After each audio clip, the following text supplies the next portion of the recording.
নদী ভাঙনের ফলে আমাদের কবরস্থান সহ মসজিদ, মাদ্রাসা, স্কুল, মন্দির এগুলো আমাদের ভাঙনে বড় বড় অঞ্চলগুলো ইতিমধ্যে চলে গেছে।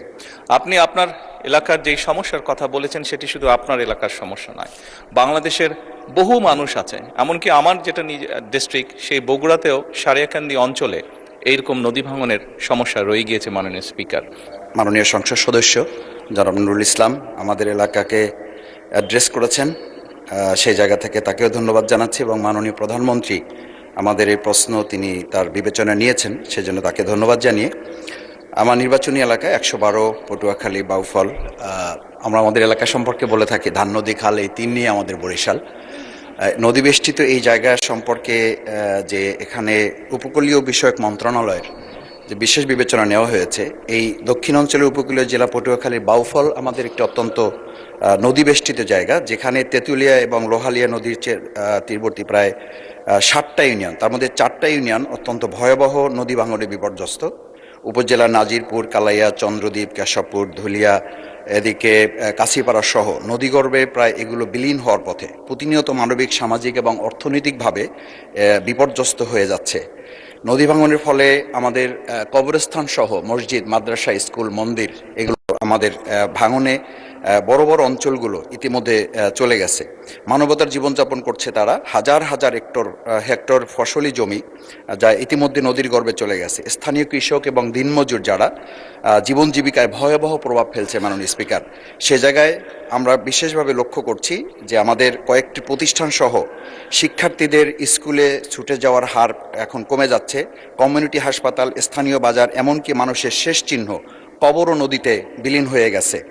গ্রামীণ কাঁচা রাস্তা, কাঁচা পাকা রাস্তা, ভেরিবাদ, ওয়াবদা সহ যোগাযোগের অসংখ্য নদী সড়কগুলো নদী ভাঙনের ফলে বিচ্ছিন্ন হয়ে আছে। বিশেষ করে নাজিরপুর, কচুয়া, ডালিমা, নিমদি, তাঁতেরকাঠি এলাকার 7 কিলোমিটার এলাকা একেবারেই ঝুঁকিপূর্ণ অবস্থায় রয়েছে। মাননীয় সদস্য, আমি শেষ যে লাইনটা বলছি, সংক্ষিপ্ত প্রশ্ন করুন। যে সিসি ব্লক এবং র্যাপের মাধ্যমে এই জায়গাটাকে আমাদের যে প্রকল্প এখানে নেওয়া হয়েছে উপকূল বিষয়ক মন্ত্রণালয়ের আওতায় নিয়ে এসে এই সমস্যাগুলোর সমাধানে মাননীয় প্রধানমন্ত্রী তার জায়গা থেকে উদ্যোগ গ্রহণ করবেন কিনা এ বিষয়ে আপনাদের কাছে মাননীয় স্পিকার আপনার মাধ্যমে বিনয়ের সাথে জানতে চাচ্ছি। মাননীয় প্রধানমন্ত্রী। ধন্যবাদ মাননীয় স্পিকার, ধন্যবাদ মাননীয় সংসদ সদস্য আপনার একটি গুরুত্বপূর্ণ প্রশ্নের জন্য। আপনি আপনার এলাকার যেই সমস্যার কথা বলেছেন সেটি শুধু আপনার এলাকার সমস্যা নয়, বাংলাদেশের বহু মানুষ আছে। এমনকি আমার যেটা ডিস্ট্রিক্ট, সেই বগুড়াতেও সারিয়াকান্দি অঞ্চলে এইরকম নদী ভাঙনের সমস্যা রয়ে গিয়েছে। মাননীয় স্পিকার, একই সাথে আরও অনেকগুলো অঞ্চল আছে, দক্ষিণ অঞ্চল বলেন, উত্তর অঞ্চল বলেন, বাংলাদেশের বিভিন্ন জায়গায় এই সমস্যা রয়ে গিয়েছে। এই সমস্যাটা একদিনের নয়। মাননীয় সংসদ সদস্য, আপনি যেহেতু ওই অঞ্চলের মানুষ, ওই অঞ্চলে বেড়ে উঠেছেন, আপনার নিশ্চয়ই ধারণা আছে কিভাবে এই সমস্যাটি তৈরি হয়েছে। এখানে সবচেয়ে গুরুত্বপূর্ণ দুটো বিষয় আছে।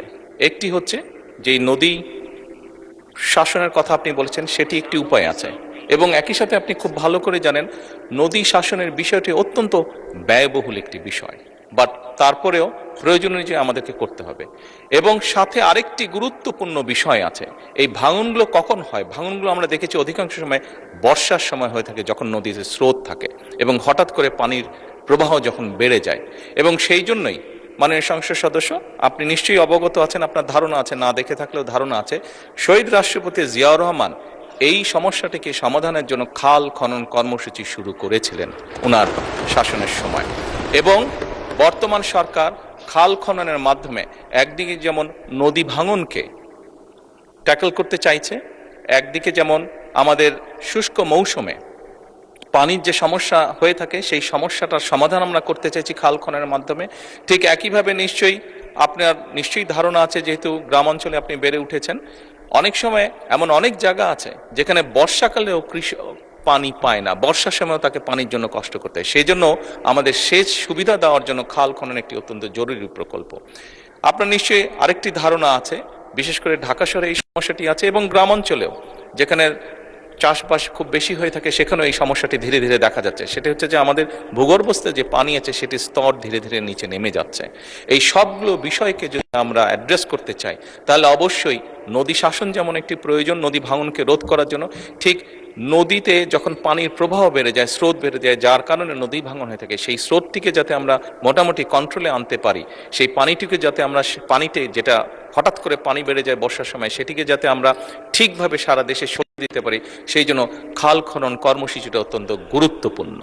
সেই জন্য মাননীয় সংসদ সদস্য, মাননীয় স্পিকার, আমরা নদী শাসনের ব্যাপারে যেরকম আমরা উদ্যোগ গ্রহণ করছি সরকারের পক্ষ থেকে, একইভাবে সামগ্রিকভাবে এই সমস্যাটিকে কম খরচে, যেহেতু বাংলাদেশের জন্য ব্যয়বহুল বিষয় নদী শাসনটিকে কম খরচের জন্য সবচেয়ে বেশি আমাদের জন্য সহজ হচ্ছে খাল খনন, সেটির উপর আমরা গুরুত্ব আরোপ করছি। মাননীয় স্পিকার, ধন্যবাদ।